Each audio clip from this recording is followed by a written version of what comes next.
நான் ஒரு சாதாரண ஆளுங்க.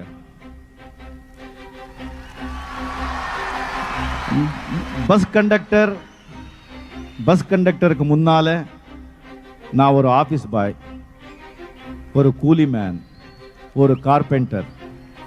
அதுக்கப்புறம் தான் நான் பஸ் கண்டக்டர். இப்போ நடிகன், நாளைக்கு என்னமோ எனக்கு தெரியாது.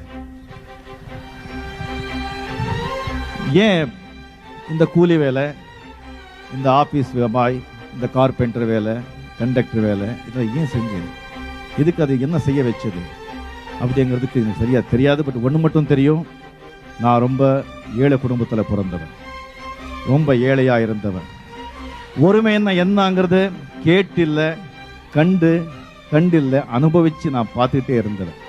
அப்போ எனக்கு ஒரு வெறி, நான் எப்படியாவது பணக்காரன் ஆகணும், பணம் சம்பாதிக்கணும். இந்த பணம் தானே இதுக்கெல்லாம்